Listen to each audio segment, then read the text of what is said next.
Hey, welcome back. Let's run through this set of practice problems, mastery practice problems and solutions associated with data variables and their properties. So at the end of this, we want to develop some skills to distinguish qualitative versus quantitative, continuous versus discrete, and to pick the proper level of measurement for the data that we're going to be using. This is by no means, it's certainly very fundamental to the statistics that we're going to learn this semester.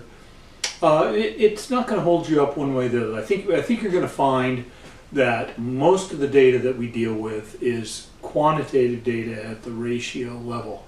We will see some categorical or qualitative data, but primarily we'll be dealing with quantitative data. But let's run through it nonetheless. So if I skip to the next page, this is a schematic that I think shows the relationships between all of these properties. In the top row, there's the distinction between qualitative and quantitative data. Qualitative data is just names and labels and placeholders. It can be the answers yes, no, true, false, for instance, on a survey. Whereas quantitative data is measurable. And in most cases, we're going to be looking at data that has, in some sense, been measured. So I think you probably appreciate that difference. If we go down one row, notice there's nothing underneath qualitative. Qualitative does not have a subtype discrete or continuous. It's only quantitative data that you can distinguish as being discrete or continuous. Discrete means countable, right? In mathematics, it means that you can make a one-to-one mapping between all the whole numbers, 1, 2, 3, 4, 5, 6, and the members of a discrete data set. Why is that important? Because for a continuous set, you cannot do that, right? It's almost akin to working with the whole numbers that have big spaces between them versus the real numbers that have no spaces between them. There's always a real number jammed in there. Really, the distinction is discrete is countable, continuous, usually the result of some measurement. And if we drop down to the third row, underneath qualitative, there's two subtypes, levels of measurement, nominal and ordinal. Nominal data is strictly qualitative data that is only names. It has no order. It has no other purpose than to identify a category of data, if you will. Ordinal data is maybe one step up from that. It indicates names as well too, but they can be ordered.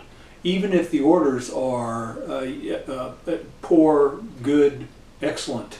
Right? They don't have to be numerical orders. They don't have to be student grades, A, B, C, D, E, F, W. But that's the distinction. Nominal, strictly names, ordinal, names, but with some order. And then under quantitative, interval and ratio are the two measurements. You're going to mostly be using ratio data. Ratio data is distinguished from interval data. It's a little subtle in that ratio data has a true zero. Numbers of people are ratio data. They have a true zero. People is zero people. This is distinguished from, say, temperature or pressure, where the zero is not a true zero. 0 degrees Fahrenheit does not indicate the absence of temperature.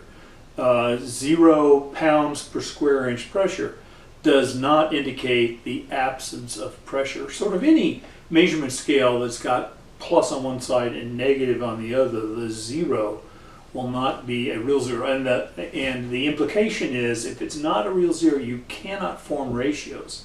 So it doesn't really make sense to say, hey, it's 80 degrees in Scottsdale, Arizona, it's 40 degrees in the Bay Area. Scottsdale is twice as hot. Doesn't make sense to say that. Under interval data, you can only compare differences. You would have to say it's 40 degrees hotter in Scottsdale than the Bay Area. It's usually hotter than that. But ratio data, on the other hand, you can add, divide, you can multiply, you can add and subtract, you can multiply and divide. Okay, that's the basic definitions. Let me put it up into the corner, and then let's do this. I've got, I forgot if it's 6 or 7 problems. I'll indicate a type of data. You tell me qualitative, quantitative, discrete, continuous, nominal, ordinal, interval, ratio. Here we go. The first is the current outside temperature in Celsius. What type of data is that? Let me take a break for a second. Stop the video if you'd like to think about it, and then we'll come back and give the answer. So we're back. This is temperature can be measured. That makes it quantitative data. Because it's measured, it is continuous. And this is the famous case of interval versus ratio. This is interval data, as we discussed just a few minutes ago. So there's the answers to problem 1. Quantitative continuous interval. Let's do problem 2. Problem 2 says, what type of data is the amount of money in your savings account? And we'll take a second. And we're back. Again, money can be counted. Yeah, it can be counted, and in that manner it can be measured. It's quantitative, it's not qualitative. Is it discrete or continuous? Well, money is different than temperature that we had in the previous problem, because money can only be counted down to the penny level, right? It is a discrete type of measurement, okay? And since it's quantitative, it can be either interval or ratio. Which of the two is it? Well, anyone who's ever had $0 knows that that's a real zero. You have zero buying power.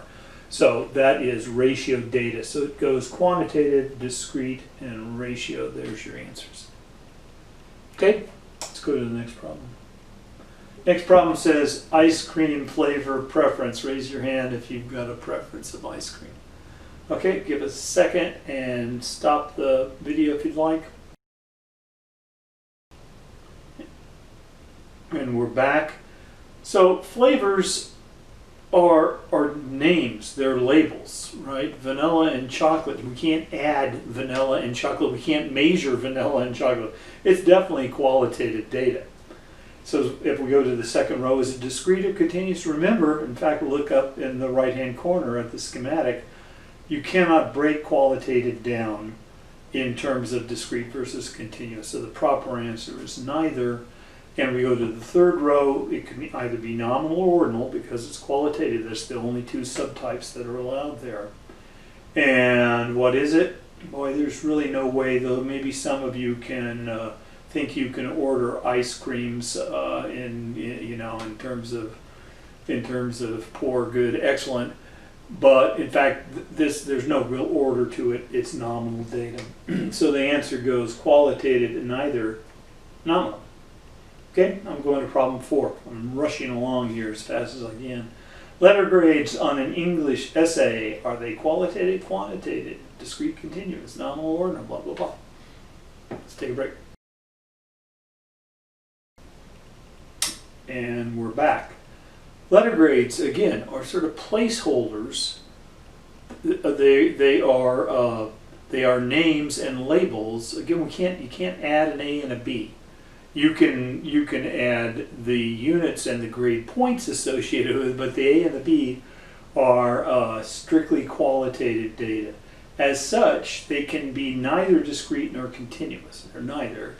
Now to ask if they're nominal or ordinal, well, here's an example of a label that you want to be able to order something. You want to put a D above an F, a C above a D, B above an A above a B.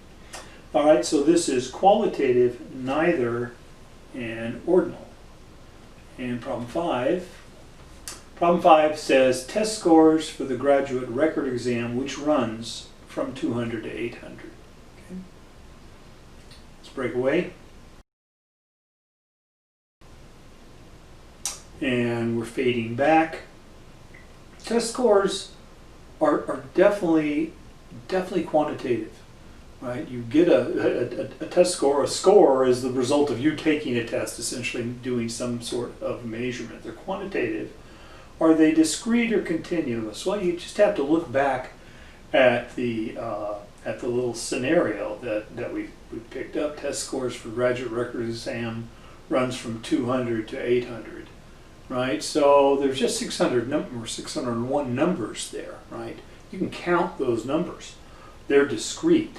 You can assign the number 1 to 200, the number 2 to 201, the number 3 to 202, and so on all the way up to 100. So in this case they're quantitative, but they're also discrete. So are they interval or ratio? Well, all you have to do is look for a 0. Is there a 0 in the graduate record exam? No, try as hard as you might. You're going to end up getting 200 points on the graduate record exam. As such, that makes it interval data. You can only compare two scores through their difference, not through the ratio. You cannot say, I scored 800, you scored 200, I scored 4 times better. Makes no sense then, since there's no 0 that kind of anchors things. So this is quantitative, discrete, and interval. And problem 6 says the number of people that prefer Pepsi over Coke. I'm going to fade away. And we're back. Number of people. Number of people is determined by counting, a type of measurement. That is quantitative. Is it discrete or continuous? Can't have 2.5 people. It's discrete. Is it ratio or interval? 0 people is no peoples. Okay, so it is quantitative, discrete, and ratio. Okay? And that would do it. And I hear that my dog is at the door, so we ought to cut this now, and I'll see you later. Bye.